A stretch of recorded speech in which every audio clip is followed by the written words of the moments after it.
An entitled woman in a parking lot demanded to know why I wore a hijab, and things quickly escalated. As she drove her car towards me, I realized that this encounter was far from over. Here's how it all went down. I had just finished grocery shopping and was walking towards my car in the parking lot. As I was loading my bags into the trunk, a woman approached me from behind. "Excuse me, can I ask you a question?" she said. I turned around to see a middle-aged white woman with short blonde hair standing there. "Sure, what's up?" I replied. "Why do you wear that thing on your head?" she asked, pointing to my hijab. I took a deep breath before answering. I was used to these types of questions from strangers, but it still made me uneasy. "It's called a hijab, and I wear it as a symbol of my faith," I explained. "Faith? What faith?" she asked, looking confused. "I'm Muslim," I replied. "Oh, I see," she said, nodding her head. "But why do you have to wear it all the time?" "Well, it's a personal choice, but for me, it's a way to show my devotion to God, and to maintain modesty," I replied. Karen, as I decided to call her in my head, looked unconvinced. "But don't you feel oppressed wearing it all the time?" she asked. I sighed. "No, not at all. It's my choice to wear it, and it actually gives me a sense of empowerment." I noticed some of the other shoppers in the parking lot were now looking over at us. Karen seemed to be getting agitated. "Well, I just think it's ridiculous. This is America, and you should be assimilating to our culture," she said, crossing her arms. I felt my blood boil at her words. "Excuse me? I was born and raised in this country, and I am just as American as you are. And no,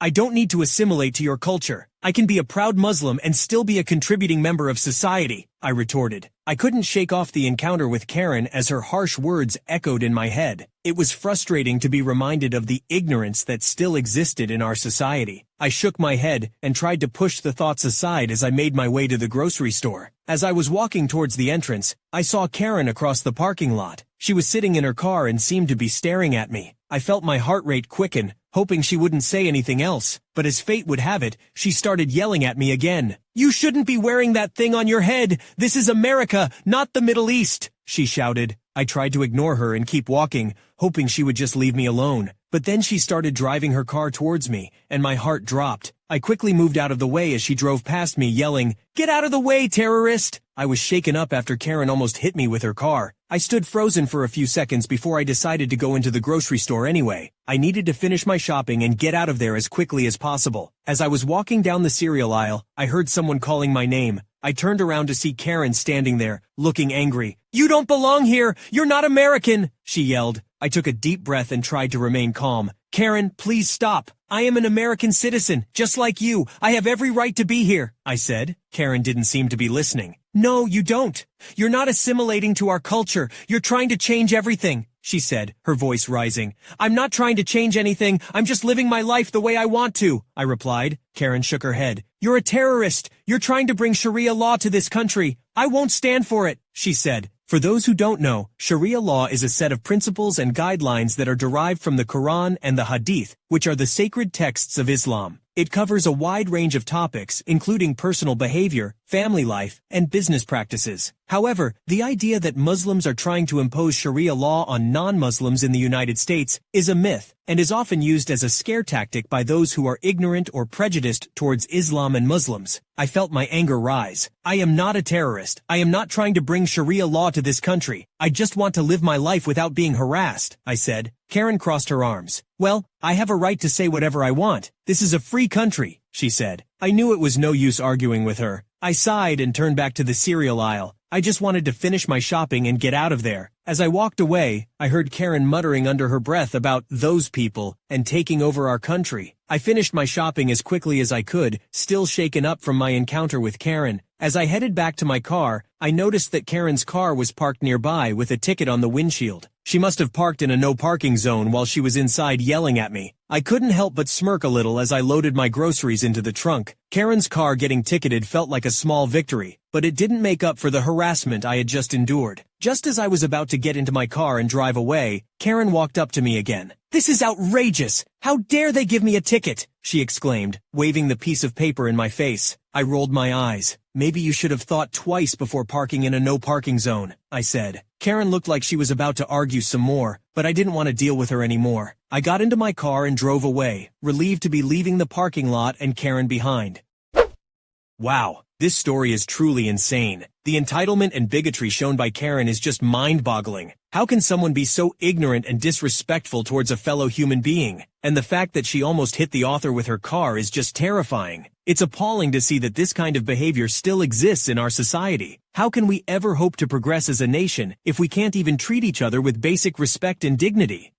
An entitled boyfriend, a business venture, and a betrayal. My world was turned upside down when he asked for an open relationship with the person who triggered my betrayal trauma. It was a roller coaster of emotions, but I finally had enough. Here's how it all went down. We've been dating for 8 years and working together for 7 of those years. 5 of those years were spent starting our own business with another friend. In 2020, BF's father caught COVID. He beat it in January but was transferred to a recovery home. Due to malpractice, he passed away unexpectedly in March 2021. BF became distant for obvious reasons, and I tried to support him emotionally while running our business. Fast forward to October, he told me he wanted to go visit his friends in a town over by himself. I thought nothing of it, seeing he was trying to get back to his lively self. I got a call around 5 about, "How angry will you be if I go do spooky stuff without you?" I was a little upset since I felt left out but said sure. He kept texting me until 10, saying he'd be home in a bit. Then he turned off his phone. He finally turned it back on at 7 and made an excuse about being too drunk to drive home and didn't feel like arguing. I was livid, not to mention it was our anniversary weekend. We talked it through and moved on, but the event was still in the back of my mind. November continued with him having weekends wanting to go out with friends but returning home on time. I couldn't shake my gut feeling. We went on a vacation, just the 2 of us out of the country. He passed out drunk from drinking with some strangers. I couldn't help myself and looked through his phone. "I miss you. Wish you were here." My stomach dropped, and I resisted all urges to smother him in his sleep. I confronted him the next morning since he was too drunk to function. He accused me of ruining the vacation. Why now? I felt betrayed and angry. He promised to never contact her again. She meant nothing. Less than a week went by, and he told me he needed to talk to her. They were just friends, he insisted. They had connected over his father's death, and she had been emotionally supporting him. I suggested we go to couple therapy, but he immediately shot it down.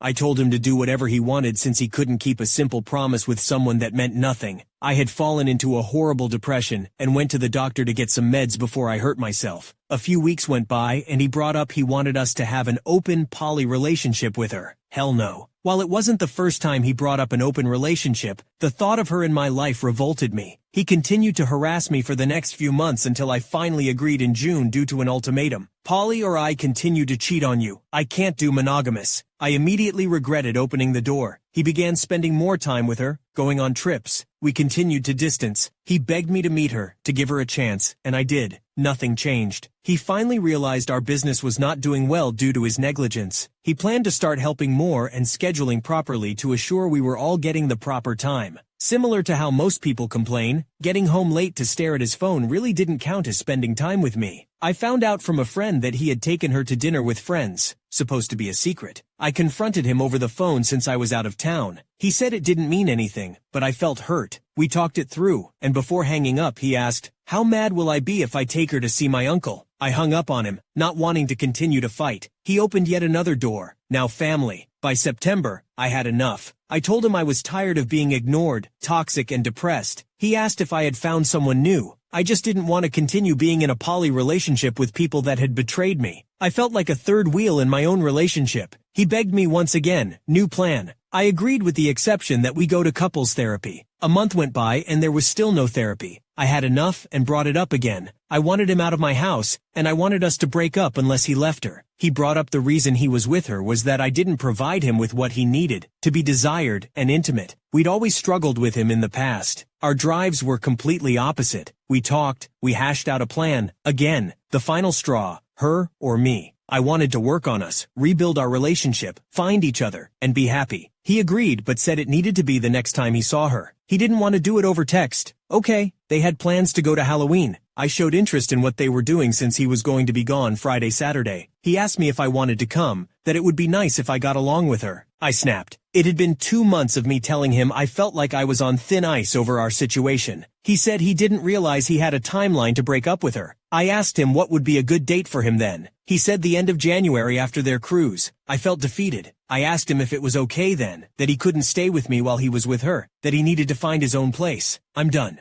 I give up." I stared into space as he muttered these while packing. "You are throwing me away!" I'm sorry I exist. I didn't realize I meant nothing to you. If I'm not with you, I'm leaving her too. Good luck tonight. I'm going to go cry myself to sleep. After a week, I caved. I let him back home. I couldn't stand him saying he was homeless. I feel empty now when I'm with him. I made it clear I didn't want the person who triggers my betrayal trauma in my life, but he's adamant I won't like the next person he finds. We started talking again. Holidays are coming up. She's upset since she's unsure if he's going to spend them with her. His birthday is coming up. I asked him what he wanted. He said it would be nice if all three of us could get lunch or dinner. I told him if I did, to be 100% clear, it still doesn't mean I want them in my life. I'd like to run away, but I feel trapped due to our business and life. I do still somewhat love him, but right now, I feel numb. If I let myself feel, I know he's just going to hurt me. The constant roller coaster has been hell. I know I don't want Polly, but it's hard to leave someone you've built a life with. Getting this off my chest has really helped. I don't have a support group to talk to. I'm trying to focus on myself and my journey. I've been in therapy for a few months now. It's time to focus on my health and my life. Journey to a functional unicycle. Edit. I do want to clarify a few things. I don't own our business. I've invested a lot of time and money into it. The only reason I don't want to leave our business is that I love what I do, and I love the people. We also sat him down in August with the other executives to talk about his absence from the business, and he's been turning that around. I don't want to come off as completely innocent. He did sit me down multiple times to talk about my lack of intimacy, but we never worked together to resolve this in the past. This problem has only gotten worse with everything above. I don't think I mind Polly. I mind being in poly with people who have betrayed me. They don't seem to understand how their actions have affected me. This part hurts the most. The OP gave an update 4 months later. Ahoy there! I want to start off by thanking everyone for their comments in the last post. Honestly, as harsh as some of them were, they were in line with how I felt. I wanted to get it off my chest as a therapy mechanism, and it worked. I even showed him the post, which he tried to defend. I colored him in the wrong light. Okay bruh, you cheated WTF? I'd posted the original before Thanksgiving when I was struggling the most, as the previous year was when all my bells were ringing. I spent Thanksgiving with my family, and it felt so refreshing to be by myself. When I came back, I went through the motions of masking. It was almost Christmas. His birthday was coming up, his dead father's birthday, and it was just hard for the both of us on these dates. The week before Christmas we had plans to have Christmas early with his family. I was flying later that week to spend Christmas with mine. I don't remember how the argument started, but it ended with my yelling at the top of my lungs that I didn't want to be with him anymore and I didn't want that other woman in my life. Period. Full fucking panic attack, but I was going to get that point across. He waited till I calmed down and asked if I still wanted to go. Obviously, no. He went by himself and I spent the day thinking. He spent the night at her place and I woke up with a plan the next day. I grabbed all the family and friends' presents, all his friends and family. I drove and dropped them all off. He texted me that morning, asking if I could attend if he wanted me to go. I told him no, I had no interest. On the way to drop the gifts off, I switched my flight to that same night. He came back later that day, and without a word, I grabbed my stuff and left. He didn't even know I was flying out till he saw my location in another state. I was done. Basically told him I wasn't coming back until he left my house. By the beginning of 2023, he was out of my house, and I came back a week later. Walking into a semi-empty house, I thought was going to be hard, but I was so relieved to have my house by myself. I was free. I'm free. I've spent the last few months really focusing on myself. I spent some time and money refurnishing the place to make it mine. I spent the last few weeks traveling by myself and loving every second of it. I have no one stressing me out when things aren't perfect. I have no one to ask me what we are eating. I just live how I want and do what I want. And it's great. I've realized how much gaslighting and brainwashing I've withstood in the past years in the name of love and care for someone else. Ladies, trust your guts. Trust your guts. He literally purposely made me feel like I was going crazy on purpose to satisfy his needs. That is so messed up. I finally got my answers in the end, and I've never been so satisfied. It wasn't me. I wasn't crazy. It's over. Cheers to that. For anyone out there struggling with a similar situation, I can't suggest focusing on getting out or therapy. Emotional abuse is a form of abuse. It comes in different shapes and sizes. You should be your #1. Here are some relevant comments. A commenter asked, just a question. Did he accept the breakup? Because in your update seems like he just left and didn't bother you at all after that day you finally finished the relationship. OP replied, he messages me almost every day. I've made it clear unless it's business or something shallow I'll reply. Anytime he crosses a line I point out and distance myself.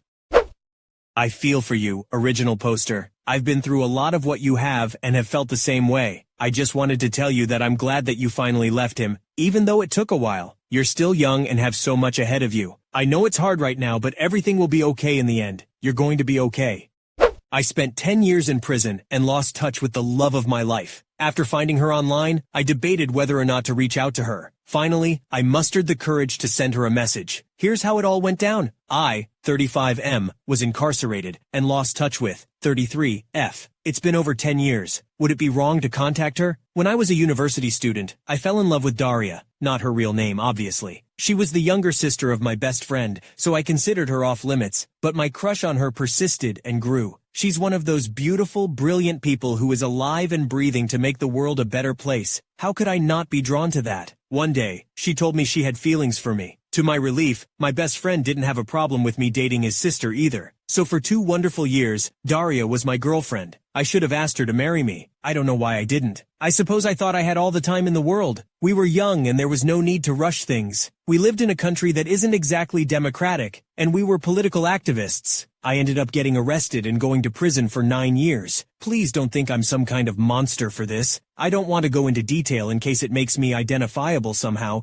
but we didn't hurt anyone or do anything immoral. What we did is not even illegal in the country where I currently live, and our beliefs were far from extremist. I haven't seen or spoken to Daria since the day I got arrested. My best friend died shortly after, and Daria left the country, partly due to the possibility that she'd be arrested too. There wasn't any way for her to contact me while I was in prison, though apparently she contacted my dad a few times in the beginning. Things got even worse in our country while I was incarcerated, so my dad and I emigrated when I was released. We've been living in Western Europe ever since, and life is pretty okay. I live with my dad, and I have a steady, if not great job. Months ago, I found Daria online. She lives in a neighboring country, 7 hours away by rail. She doesn't use social media too much, but from what I've seen, there's no evidence of a partner or kids. And even if she's married, I'd be content just to be her friend, as I was for the first years we knew each other. Part of me desperately wants to reach out to her, and my dad has been encouraging me to do so, but I feel like it would be too selfish. The circumstances of her brother's death were very traumatic for her, and I'm afraid that I'm just a living reminder of all the bad things that happened to us. And if she does have a partner, would my contacting her offend him and trouble their relationship? I don't want to cause her any more sadness. Time stood still for me while I was in prison, but I know it didn't for her or anyone else. She's done so well for herself. She's built a whole life, and I don't want to derail that life just because I feel entitled to a place in it. She might not even remember me at all, and even if she did invite me back into her life, I'd be nothing but a burden now, owing to my wrecked mental health. We've been apart twice as long as I knew her. Do I even have the right to miss her as much as I do? For now, I've contented myself with Googling her name every so often and seeing that she's okay. It just hurts a lot, and I don't know how to make it not hurt. I still love her with everything I have. I probably always will. Should I reach out to her, or leave her alone? If I do contact her, what should I even say? The OP left an update later. This is what they said. First, I want to say thank you to everyone who offered advice or kind words. I had spent so long feeling ashamed about my situation and expecting most people to react very negatively if they knew. I had barely discussed it with anyone before, except my dad and people whose job it is to help me. Lawyers, therapists, etc. And I was very surprised to be met with so much compassion from a bunch of complete strangers. Thank you, truly. Several people asked for an update, and that's the least I can do in return. I sent Daria a message the evening after I made my post. It was something like, I don't mean to intrude, but I wanted to say hello and thought I would give you my new contact information in case you ever felt like getting in touch. If not, that's completely fine too. I left her my mobile number and email address, wished her well, and that was that. I knew it might be a while before she responded, if she responded at all, so I tried to put it out of my mind. Early Monday morning my phone rang. It was an unfamiliar number from the country where Daria lives. Who else would ever be calling me from there? I panicked a little bit, but I managed to answer in time. She asked a few times if it was really me, and I couldn't tell if she was laughing or crying. At first, she called me by the very affectionate version of my name she used to, but then she quickly apologized and corrected herself, which broke my heart a little bit. It was an awkward phone call, but not in a bad way. I was extremely nervous, and it seemed like she was too, but happy also. Some of you mentioned that Daria would want to know that I was safe, and this was more true than I could have guessed. Because unrest in my country increased a lot during the last year I was in prison, she was afraid that they would decide to quietly kill me, rather than let me go. There are documented cases of other prisoners like me having met very suspicious ends in the months before my release, so it wasn't a totally unreasonable worry. She also said she repeatedly tried to send me parcels of supplies and put money on my commissary account, but her attempts were rejected without explanation. After my sentencing, I was not allowed to receive correspondence or to have a commissary account at all because of the classification of my crimes, so she was forced to give up. She told me this as an apology, as if I would have been disappointed with her for not helping me more. I had no idea she had done any of that. I do know that it was not a safe thing for her to do, and I feel terrible that she put herself at risk trying to make me a little more comfortable. She didn't seem to want to talk about what happened any more than that, and so we didn't. We changed the subject to more lighthearted things. Our jobs, the cities where we live, how my dad is adapting to a new country, etc. When she arrived at work and had to end the phone call, she asked if I wanted to continue talking through a messaging app.